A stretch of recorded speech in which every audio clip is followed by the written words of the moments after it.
Qui a déjà reçu son cadeau? Ah, voilà. Est-ce que tu étais content de ton cadeau? Oui? Ça t'a fait plaisir? Est-ce que ça fait toujours plaisir, les cadeaux? Non?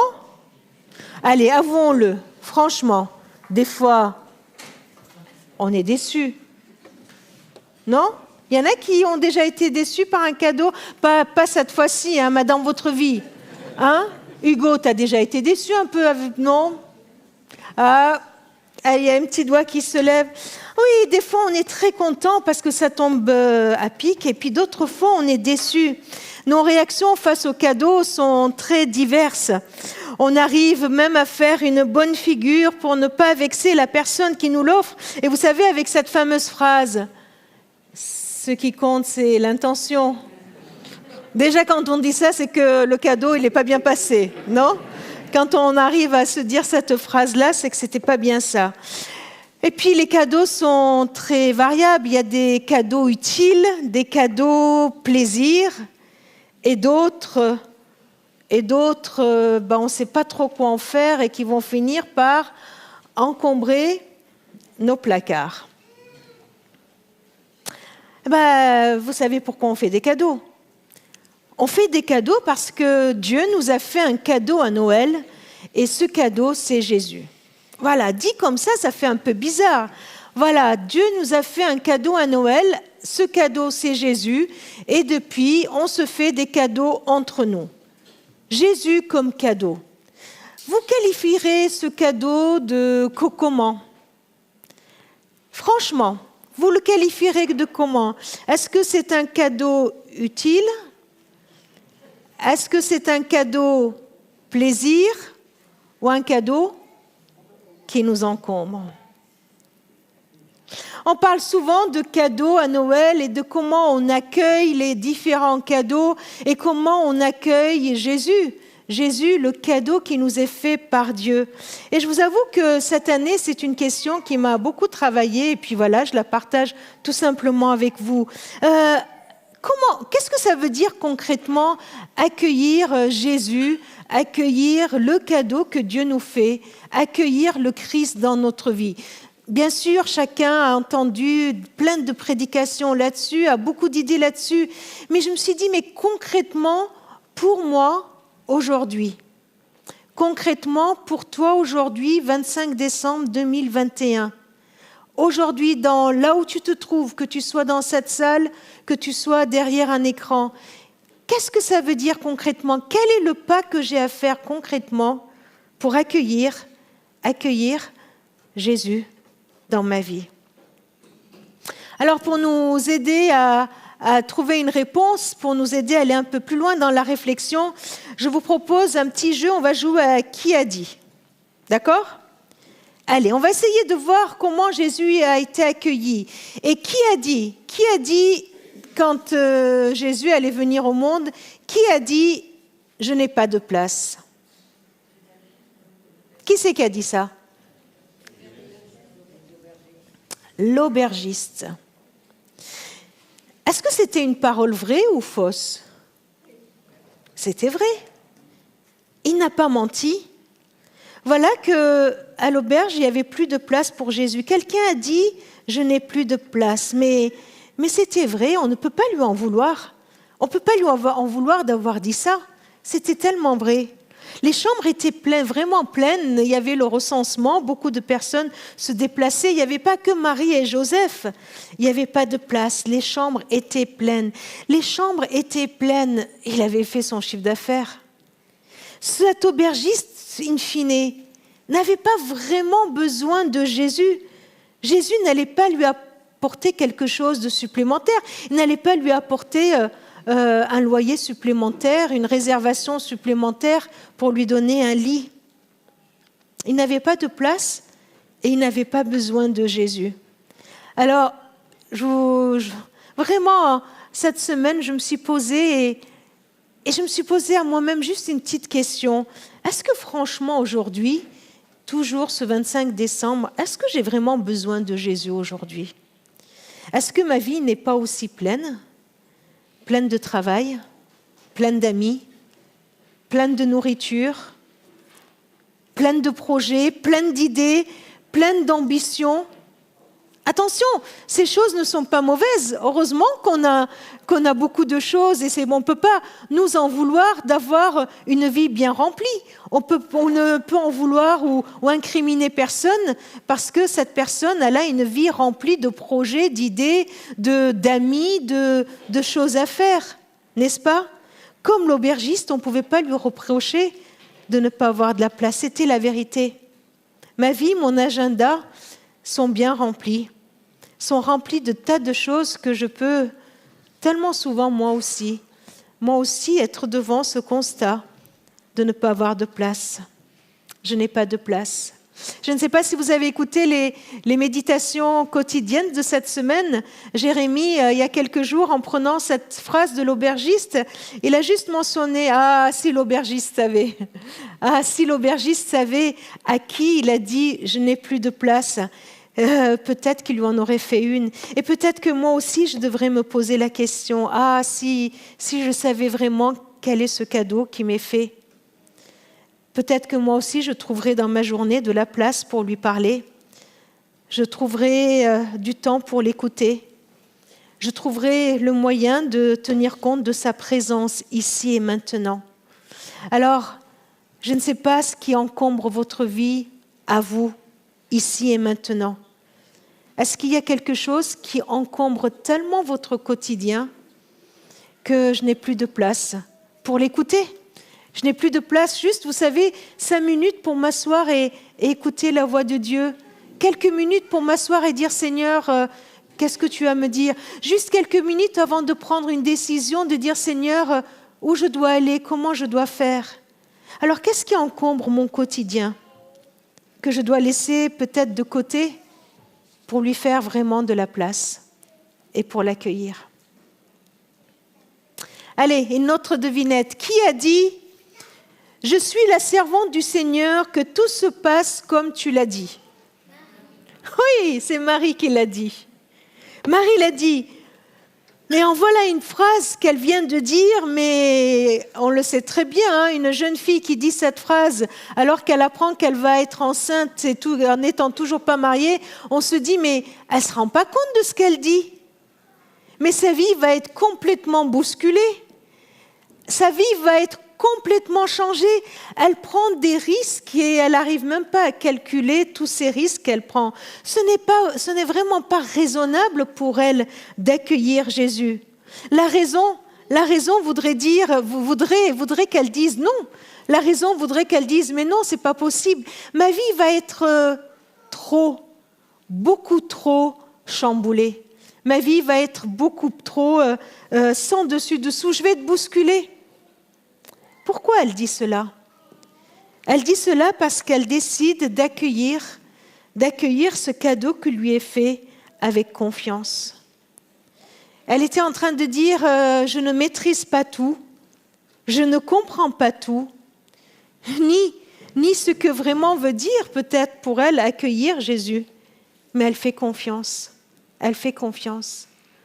Alors, ce matin, alors que nous parlons de cadeaux et d'accueil de Jésus, il me faut peut-être à moi aussi dire, Seigneur, je ne maîtrise pas tout. Je ne comprends pas tout. Je ne comprends pas tout dans ma vie. Mais je décide de t'accueillir et je te fais confiance. Est-ce qu'il y a un point précis dans votre vie aujourd'hui où vous avez besoin d'accueillir à nouveau le Christ avec confiance, en lui disant, mais ma raison me dit le contraire de ce que ma foi dit. Ma raison me dit le contraire de ce que toi tu me dis. Mais là, dans cette situation, je veux accueillir ta présence avec confiance.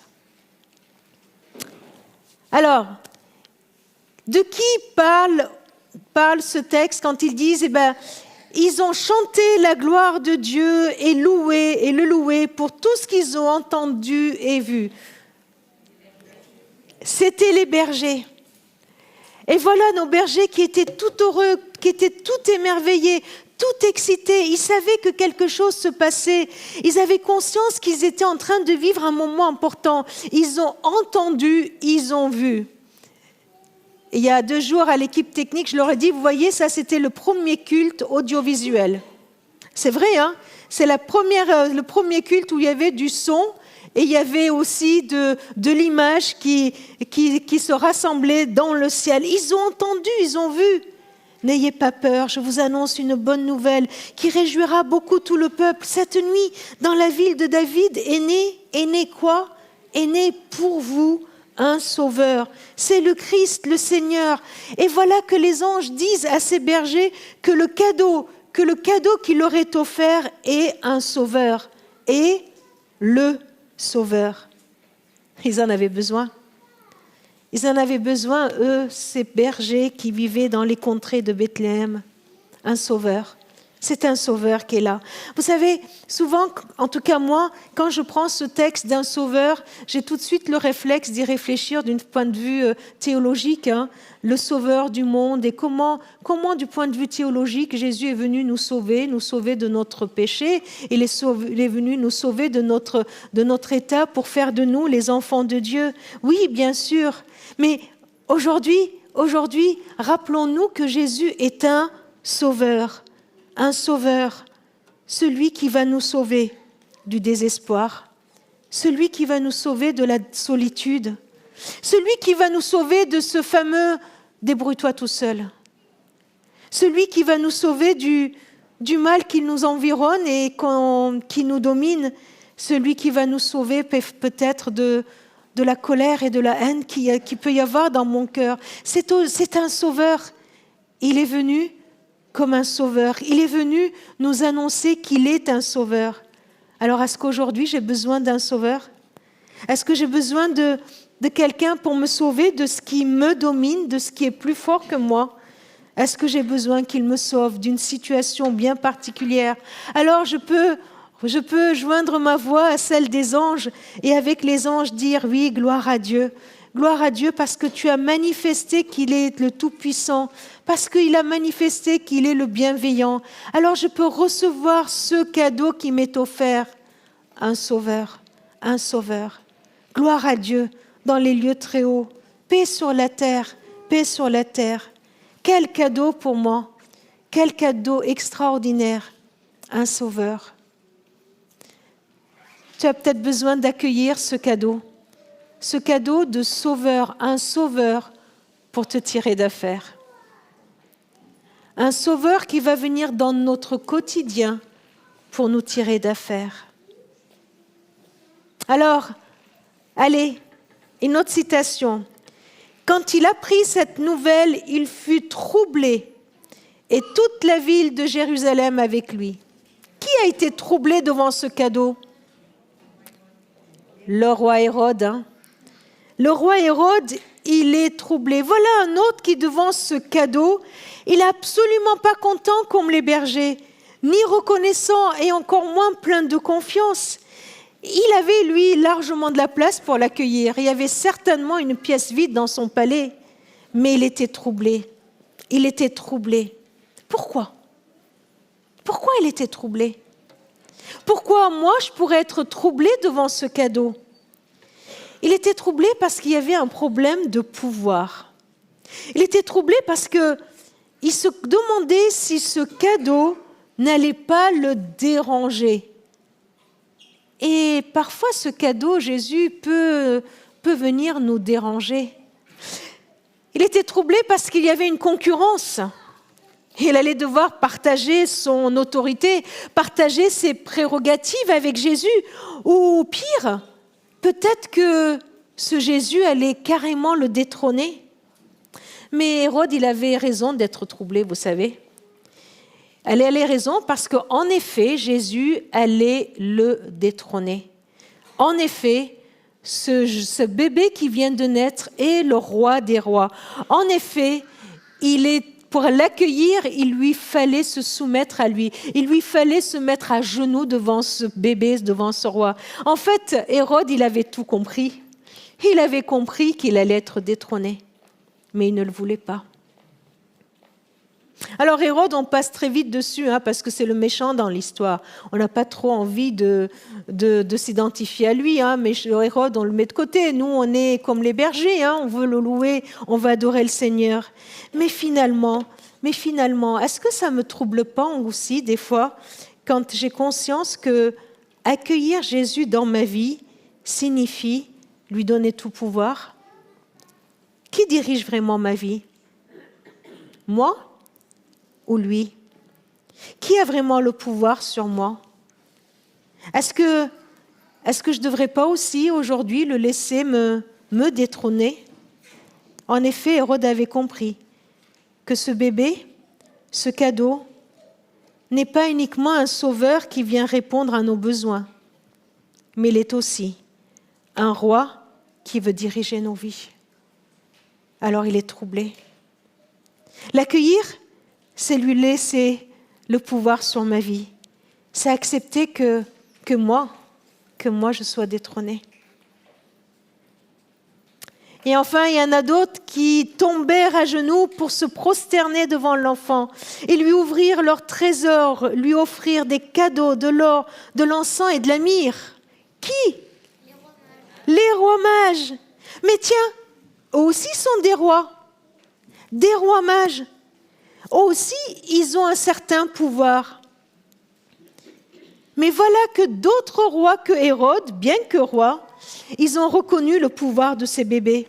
Ils se mettent à genoux devant l'enfant. Pardon. Ils savent que c'est un roi, que c'est le roi des rois.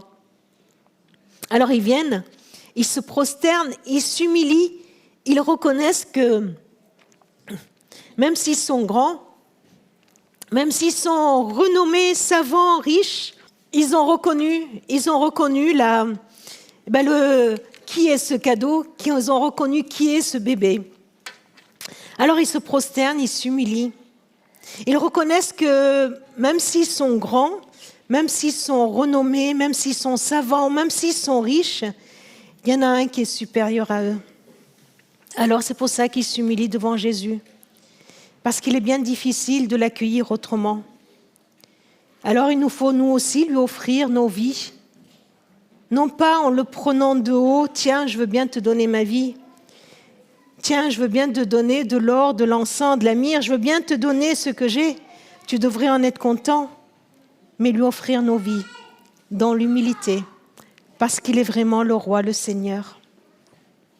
Alors ce matin, je vous propose comme réponse à comment accueillir ce cadeau plusieurs pistes. Nous avons besoin de lui faire de la place, de lui laisser mon trône, mais j'ai besoin aussi de l'accueillir avec confiance, avec reconnaissance et avec humilité. Alors je voudrais vraiment qu'on prenne un petit moment pour réfléchir à ça. Que ce ne soit pas uniquement l'histoire des bergers, des mages et de Marie et de Hérode qui soit devant nous, mais que ce soit notre histoire à nous qui soit devant nous. Mon histoire à moi. Est-ce qu'aujourd'hui, pour l'accueillir, je devrais lui faire un peu plus de place dans ma vie, dans mon agenda? Est-ce qu'aujourd'hui, pour l'accueillir, je dois accepter de lui laisser mon trône, et dans un domaine bien particulier que vous seul vous connaissez? Est-ce que ce matin, pour l'accueillir, j'ai besoin vraiment de lui faire confiance? Je veux lui exprimer ma reconnaissance pour qui il est, un sauveur. Et je veux m'humilier devant lui. On va prendre un moment pour prier, un temps de silence pour répondre à cela. Je vous invite vraiment à poser un geste concret. Pourquoi poser un geste concret? C'est pour nous en souvenir.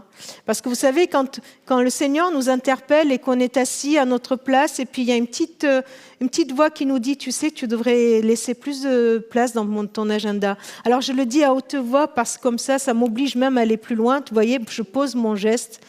Je me suis dit, moi je devrais, dans mon agenda, régulièrement poser une plage inhabituel pour moi en plein milieu de la journée, une plage bien précise en disant là, ce temps-là, c'est une pause pour le Seigneur.